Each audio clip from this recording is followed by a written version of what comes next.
for the vlog and share stories. Alam mo ba na nung high school ako, gusto ko magkaroon ng isang notebook na nandito na lahat ng subject. Ito yung tatawag na yan, ano tawag dito sa notebook na to? Nakalimutan ko na.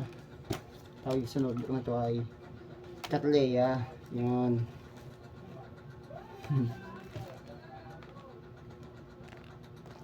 High school ako, nagkaroon ako ng interest ng mag-Catleya. Pero, natry ko siya nung second year high school ako. After nun, ang dami pinapasulat ng teacher namin.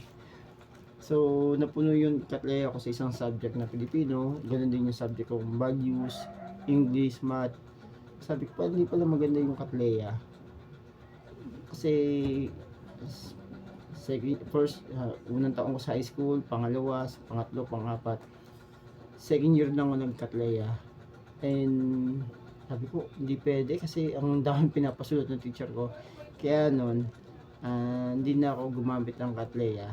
Nung nag-aaral ako ng third year, nung second year, first grading, nagamit ko siya. Pero second grading hanggang third year, fourth year, hindi na ako naggamit ng Catleya. So, kaya naman ako meron to. So, di ba nagdi-junk shop ako, nagtitindahan ako ng gulay, nagtitindahan ako ng hukay-hukay, nagdi-deliver ako ng mga basahan sa bakery.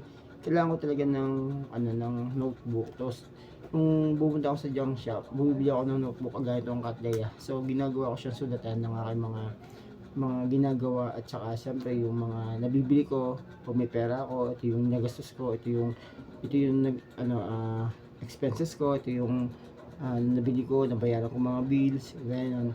So, yun, nagbulog ako sa SSS, nagbulog ako sa Pag-ibig Pad. So, ganun ang ginagawa ko talaga para meron akong yung i-review ko, ito nga pala yung nagastos ko, ito nga pala yung kinita ko, ito nga pala yung nagastos ko na pamasahe. So, pang load, pang ganun. So, yun lang yan, parang may babalikan ako.